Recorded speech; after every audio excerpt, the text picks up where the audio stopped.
ईश्वर का ज्ञान पहले पहले मनुष्यों के लिए है। मनुष्य अर्थात जिनमें मनन चिंतनशीलता होती है, क्योंकि वह यह समझ सकते हैं कि बुद्धि की सद्गति कितना महत्वपूर्ण है। यदि मन बुद्धि ही सही जगह पर या सही विषय को ना समझे और उसकी गति नीचे की तरफ जाती रहे, दुनियावी विषयों में जाती रहे, तो दुख बढ़ता ही रहेगा, दुख कम नहीं हो सकता। इसीलिए यदि हम दुनिया से, भौतिक दुनिया से भी उदाहरण उठाए, तो जो विवेकी मनुष्य होते हैं वो अपने बच्चों को जो प्रॉपर्टी देते हैं, तो उसमें महत्व व्यक्तिगत संपदा का नहीं है कि हाँ करोड़ों की संपत्ति दी या नहीं दी। मुख्य है कि उनके विवेक जागृत रहे, इसका पूरा प्रयास रखते हैं। पहले के ज़माने में इसीलिए वो गुरु के पास भेज देते थे, दुनियावी साधन ना देकर उसको कठिन परिस्थितियों में रखते थे, ताकि वो अपनी मन बुद्धि को विषयों में ना लगाकर, देह के विषयों में ना लगाकर उसको जागृत करे, उसकी जागृति बढ़े, उसकी देखने की, उसके दर्शन की शक्ति बढ़े। क्योंकि यदि मनुष्य का विवेक जागृत है तो वह दुनिया में एक उच्च कोटि का जीवन जी सकता है। उसको नैतिकता का पाठ किसी से पढ़ने की जरूरत नहीं होती, उसका जीवन ही एक नैतिक आधार पर चलता है। वह स्वयं ही अपने लिए नैतिकता का निर्माण समय समय पर करता रहता है।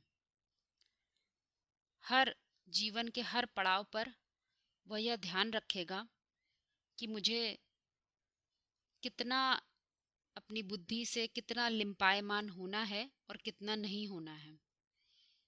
क्योंकि व्यक्ति को कितनी भी धन दौलत संपदा दे दी जाए, परंतु यदि विवेक जागृत नहीं है तो थोड़े समय में वह व्यक्ति उसको बर्बाद कर देता है। इसीलिए महावाक्यों में समझाया जाता है कि पतित से पावन बनने के लिए तुमको शाश्वत ज्ञान चाहिए, किसी व्यक्ति का ज्ञान नहीं, ईश्वर का ज्ञान चाहिए। आज भी चाहे विद्यालय हो चाहे विश्वविद्यालय हो, उनमें सरस्वती पूजा का बहुत महत्व देते हैं।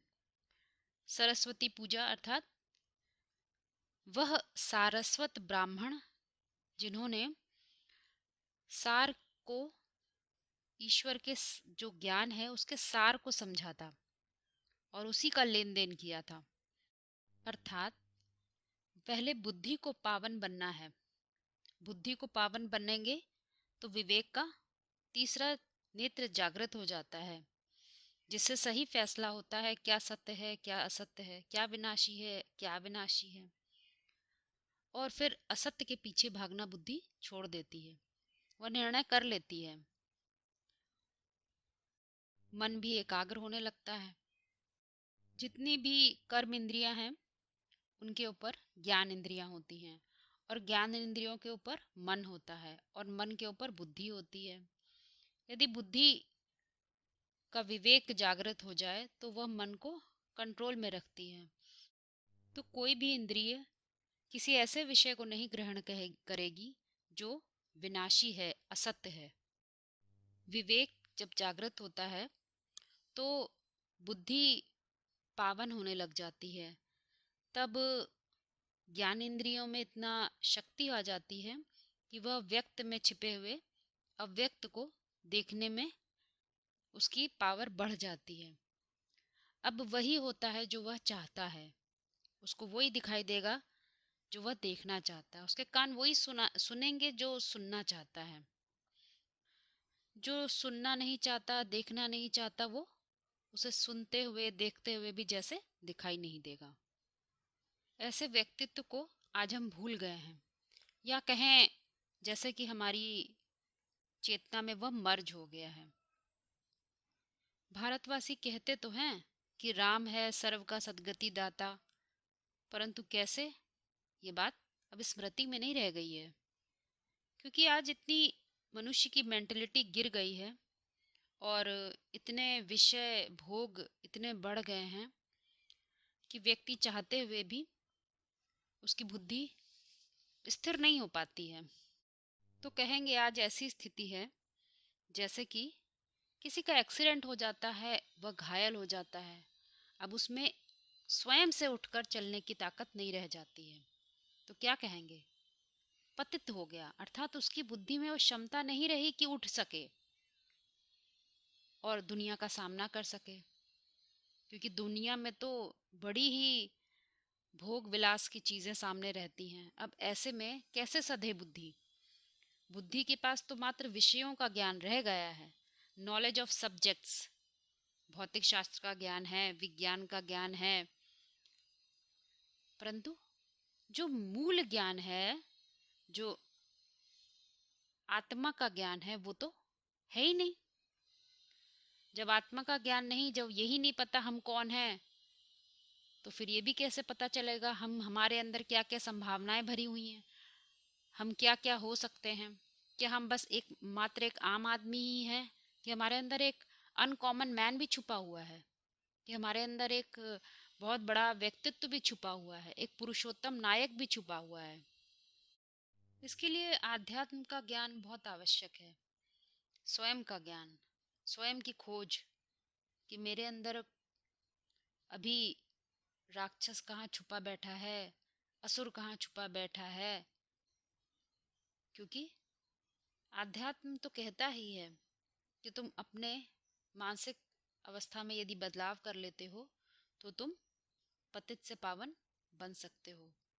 क्योंकि जो परम सत्य का ज्ञान है वो तुम्हारे अंतर जगत में परिवर्तन करता है, तुम्हारे अंदर सोचने समझने की, मन बुद्धि की शक्ति को बदल देता है, तुम्हारे दृष्टिकोण को बदल देता है। क्योंकि परंतु तुम्हारी अपनी दृष्टि से बदलेगा नहीं, किसकी दृष्टि से बदलेगा, शिव बाबा की दृष्टि से बदलेगा। परम सत्य जब तुम्हारी बुद्धि में आकार लेगा तभी वो बदलाव हो सकता है, क्योंकि दृष्टि से ही सृष्टि बदलती है। फिर मुरलियों में ये कहा जाता है कि तुम्हें पतित को भी जानना है और पावन को भी जानना है। क्योंकि यह ड्रामा ऐसा बना हुआ है कि जब तुम चोटी तक डूब जाते हो तो फिर तुम स्वयं तो बाहर नहीं निकल सकते, परंतु तुम्हें निकालने वाला कोई और है। बस तुम्हें इतना स्वीकारना होता है कि तुम नीचे गिर गए हो और तुम्हें अब ऊंचा उठना है।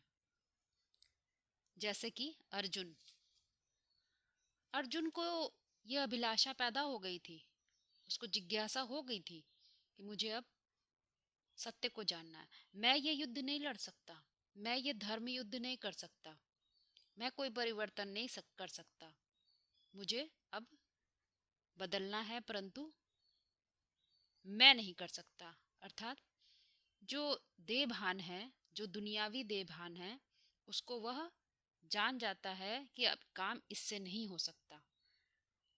तब उसको आत्मबल की आवश्यकता होती है, और जब आवश्यकता होती है तो दिल से पुकारता है भगवान को, तभी उसे संदेश मिलता है, तभी उसे भगवान का ज्ञान मिलता है। इसीलिए महावाक्यों में कहा जाता है कि भारतवासी पुकारते हैं, हे पतित पावन आओ। तो जरूर उनको रथ चाहिए ना, जिसमें आकर पावन बनाए। अब मात्र ज्ञान के बाण से तो पावन नहीं बनेंगे, तो कैसे पावन बनेंगे, अर्थात उसके लिए रथ जरूर चाहिए। तो रथ, तो भगवान अर्जुन से क्या कहते हैं, तुम जिस रथ में बैठकर युद्ध लड़ने आए हो, धर्म युद्ध लड़ने आए हो, उस रथ से काम हो जाएगा क्या? क्या उस रथ से आ जाता है यह युद्ध लड़ सकते हो और जीत सकते हो? नहीं जीत सकते। तो पहले पहले तुम सारथी को पहचानो, कौन होना चाहिए तुम्हारा सारथी। क्योंकि तुम तो पतित बुद्धि हो, तुम तो काम नहीं कर सकते। जो पावन है, जो एवर प्योर है, वह परम सत्य जो सदा ही सत्य है, जो बुद्धिमानों की बुद्धि है, जो श्रेष्ठ है, उसको जानो, उसको पहचानो और उसको अपना सारथी बनाओ। तुम अपनी मन मत से मत चलो, उस श्रेष्ठ मत के अनुसार चलो, तभी तुम आगे बढ़ सकते हो। जब तक तुमने स्वयं को ठीक से पहचाना नहीं है, तब तक इसी पुरानी दुनिया में तुम्हारा दिल लगता रहता है, जिसे मुरलियों में अधोमुखी मन के रूप में समझाया गया है। अधोमुखी मन तो अपने संसार बसाता रहता है, वह सत्य और असत्य, नित्य और अनित्य का ज्ञान नहीं होता उसे। और यदि होता भी है तो बस इतना होता है कि सुन लिया, सुना दिया, समझ लिया, समझा दिया, परंतु प्रैक्टिकल में नहीं होता। प्रैक्टिकल में उसे वो ज्ञान को अप्लाई नहीं कर देते। तो अपने और पराये में बड़ा भेद होता है। इसीलिए गीता में शुरुआत में ही उसको आत्मा का परिचय दिया है। जब तक तुम अपने को आत्मा समझने ना लग जाओ पूर्ण रीति से, तब तक तुम आगे का बात समझ नहीं पाओगे। क्योंकि भगवान की भाषा तो हिंदी है। हिंदी अर्थात हिंसा को दूर करने वाली भाषा। तो पहले पहले तुम्हें समझना होगा कि तुम्हारे लिए हिंसा क्या है और अहिंसा क्या है। क्योंकि जो अनित्य है, जो कुछ विनाशी है, जो आज है कल समाप्त हो जाएगा, उसको मिटा देने की यदि तुम कोशिश करते हो, तो वास्तव में ये तुम्हारे लिए धर्म युद्ध होगा। ये धर्म की बात है।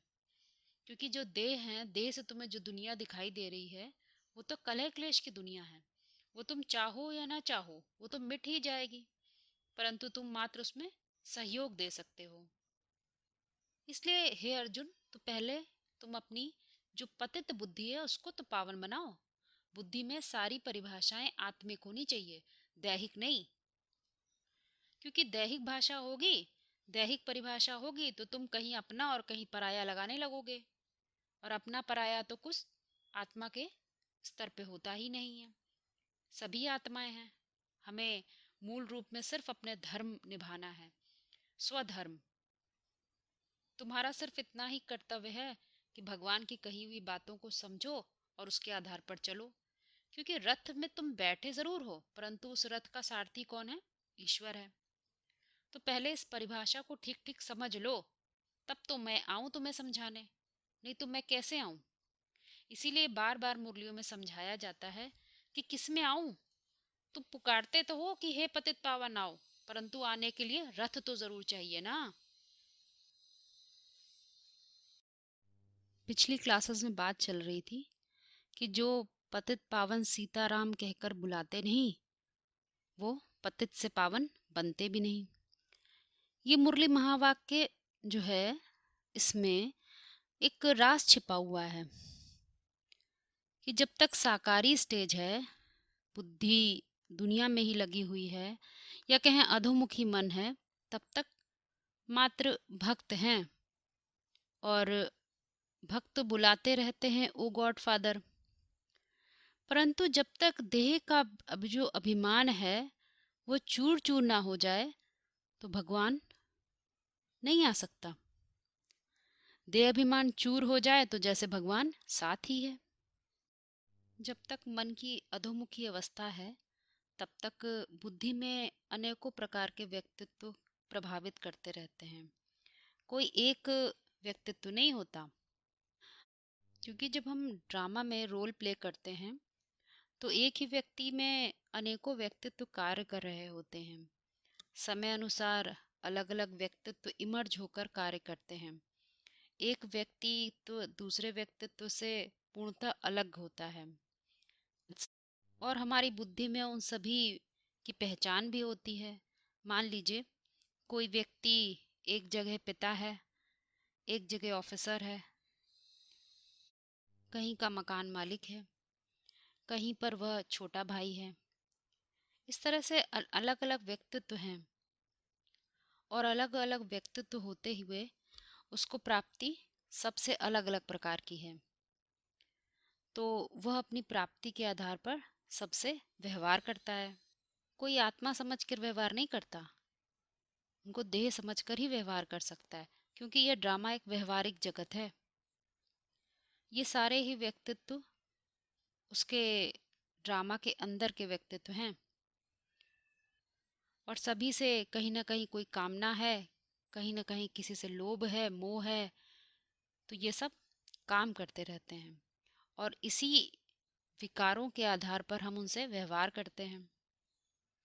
परंतु अपने मुकर्रर रथ की स्मृति नहीं होती, मैं मूल रूप में क्या हूँ। ये तो सब टेम्परेरी रथ है, ये तो व्यवहारिक जगत है। जब तक ये नाम रूप का जगत है और मेरा कोई नाम है, मेरा कोई रूप है, तब तक ये कार्य व्यवहार चलेगा। मेरा रूप गया, नाम भी चला जाएगा, तो ये जो व्यवहारिक जगत में जितने व्यवहार मैं कर रहा हूँ, ये सारे ही व्यक्तित्व समाप्त हो जाएंगे। अर्थात ये सारे ही देह के जो भान है मेरे, वो सब विनाशी हैं। इनमें से कोई भी अविनाशी नहीं है। अविनाशी जो व्यक्तित्व है उसके बारे में समझाया गया है। उसको कहते हैं हीरो पार्ट, जो अपने ड्रामे का हीरो पार्टधारी होता है। प्रत्येक जो बीज होता है वो अपने संसार का हीरो होता है। सारा ही ड्रामा उसको केंद्र में रखकर बनता है। और आध्यात्म तो बीज रूप आत्माओं की बात करता है। तुम स्वयं को पहचानो। कोई तो तुम्हारा व्यक्तित्व है जो मुकर्रर है, जो सदा काम करेगा, जिसको हम हीरो पार्ट कहते हैं। पिछली क्लासेस में हमने ये समझा भी है कि मुकर्रर रथ क्या है। क्योंकि जब तक टेम्परेरी रथ से काम कर रहे होते हैं, तब तक हम ड्रामा के अंदर हैं, ड्रामा के बाहर नहीं हैं। और आध्यात्म का जो ज्ञान है वो त्रिकालदर्शिता का ज्ञान है, तीनों कालों को देख समझने का ज्ञान है। यदि हम काल के अंदर ही काम करते रहेंगे, काल की परिभाषाएं लगाते रहेंगे, तो हम कभी भी पूरे ज्ञान को समझ नहीं सकते। क्योंकि समझाने वाला त्रिकालदर्शी है, तो हमें ज्ञान भी त्रिकालदर्शिता के आधार पर लेना होगा। ड्रामे के अंदर बंधी हुई परिभाषाओं का ज्ञान नहीं है ये। हीरो पाठधारी के लिए ड्रामा विशेष रूप से कार्य करता है, क्योंकि महावाक्य कहते हैं कि ड्रामा में ऐसी नूंद है कि ड्रामा सबसे पहले कल्याणकारी किसके लिए होता है। वैसे तो ड्रामा सबके लिए कल्याणकारी है, परंतु पहले पहले ड्रामा हीरो पाठधारी के लिए कल्याणकारी साबित होता है, क्योंकि वो तो अपनी सृष्टि का बीज है और परिष्करण तो सिर्फ बीज का होता है। तो जो बीज रूप आत्मा होती है, उसके लिए ही ड्रामा में ऐसी परिस्थितियां पैदा हो जाती हैं कि वो अपनी स्थिति बनाने के लिए मजबूर हो जाता है। दुनिया में उसे कहीं कोई ठिकाना नहीं मिलता, क्योंकि जब हीरो पाठधारी गलत रास्ते पे चलने लग जाता है, तो ड्रामा उसे धक्का देता है कि तुम अपने लिए मार्ग तो चुनो, तुम कौन से मार्ग पर चल रहे हो। ये तुम्हारा मार्ग नहीं है, ईश्वर का मार्ग ही तुम्हारा मार्ग है। तुम्हारा कार्य मात्र स्थापना का, मात्र विनाश का या मात्र पालना का नहीं होता है। हीरो पाठधारी को तीनों ही कार्य करने होते हैं। पुराने का विनाश, नए की स्थापना और फिर नए की पालना भी करनी होती है। इसीलिए कहा जाता है कि शिव जयंती तीनों ही पार्ट के साथ होती है। तीनों ही पार्ट ना बजे तो क्या कहेंगे, त्रिमूर्ति शिव जयंती नहीं हुई। इसीलिए मुरलियों में कहते हैं सबसे जास्ती जो पतित होता है वो राम वाली आत्मा है। विवेकी है, उसके अंदर बहुत क्षमता है, परंतु दुनियावी संग के रंग में आते आते वो सत्य को भूल गई है। तो उसका जो आत्मबल है वो क्षरित हो गया है, उसकी बुद्धि क्षरित होती रहती है।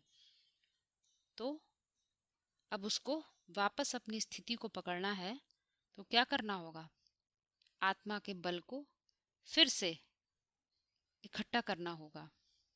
जिस प्रकार बीज को बार बार बोया जाता है, तो उसमें से फल की जो क्वालिटी है वो गिरने लग जाती है। तो मुरलियों में समझाया जाता है कि हम भी ऐसे बीज रूप आत्मा हैं। हमारी जो जाति है वो मनुष्य है। मनुष्य अर्थात मनन चिंतनशील आत्मा। मनुष्य जाति के हम आत्मा बीज रूप हैं। अब बीज को सुधारा जाता है, बीज की जो किस्म होती है उसको ऊंचा बनाया जाता है, उत्कृष्ट बनाया जाता है। इसीलिए महावाक्य कहते हैं जिनकी हस्ती गिर गई है वो जब रियलाइज करते हैं तो मैं उनको ही ज्ञान समझाता हूँ। अर्जुन का उदाहरण लेते हुए समझाया जाता है कि अर्जुन गृहस्थी है, कोई सन्यासी नहीं है। क्योंकि सन्यासी पवित्रता के लिए शरीर से त्याग तो करते हैं और दुनिया में मान मर्तबा ही लेते रहते हैं, बहुत मान मर्तबा होता है, परंतु मात्र शरीर से किए गए त्याग तक सीमित रह जाते हैं। और जो अर्जुन जैसे पुरुषार्थी होते हैं वो चूंकि दिल से सच्चे होते हैं, वो दिखावा नहीं करते और वो जानते हैं यदि हमने शरीर से त्याग कर भी दिया तो स्वास्थ्य अच्छा हो सकता है, थोड़ा बहुत अहंकार पोषित हो सकता है कि मैं बहुत ऊंचा हूं, परंतु आत्मबल उतना नहीं बढ़ सकता जितना बढ़ना चाहिए, जिसकी आवश्यकता है कि जन्म जन्मांतर हमारा आत्मबल बना रहे। क्योंकि जो सनातन धारणाएं होती है वो मात्र शरीर का विषय नहीं है, शरीर तो आत्मा का कार्य है, कारण तो आत्मा है, तो कारण को समझना चाहिए, अर्थात सत्य को पकड़ना चाहिए। क्योंकि असत्य के जो संग से बुद्धि कार्य करती है तो उससे देहभान बढ़ता रहता है, कम नहीं हो सकता, और आत्मा की शक्ति क्षीण होती रहती है। परंतु सत्य के संग से आत्मा का बल बढ़ता है।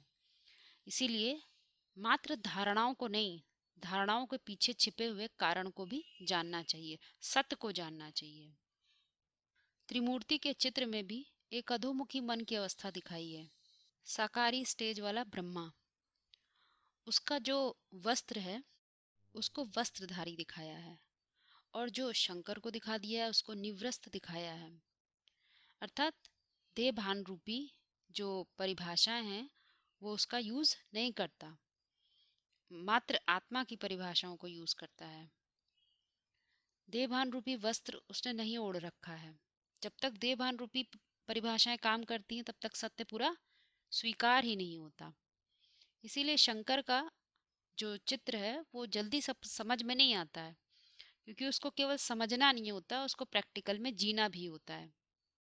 उसको निराकारी स्टेज में दिखाया है, अर्थात महीन बुद्धि वाला, क्योंकि वो विशाल बुद्धि वाला। महीन बुद्धि वाला तभी बन सकते हैं जब सत्य को धारण किया हो।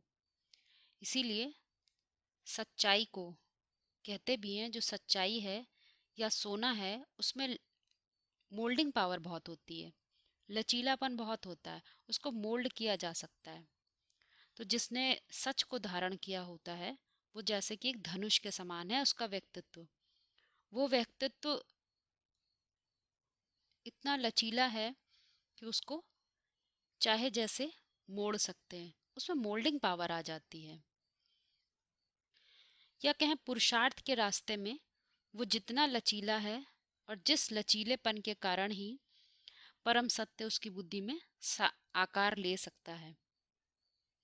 यदि किसी में इतना ही, क्योंकि जब तक देह भान की परिभाषाएं हैं तब तक बुद्धि मोल्ड नहीं होती, स्वीकार नहीं कर पाती, क्योंकि वो कुछ सीमित परिभाषाओं से बंधी होती है। मैं तू तेरा से बंधे रहते हैं, मेरा तेरे से बंधे रहते हैं, तो बुद्धि में इतनी मोल्डिंग पावर नहीं आ सकती, वो सोच ही नहीं सकती, लिमिटेड से ऊपर जाने की क्षमता नहीं होती। उदाहरण के लिए महावाक्य कहते हैं अष्टदेव 108, तो उनकी बुद्धि में 8 व्यक्ति आएंगे, 108 व्यक्ति होंगे कोई, परंतु ये तो नक्शे की बात समझाई जा रही है।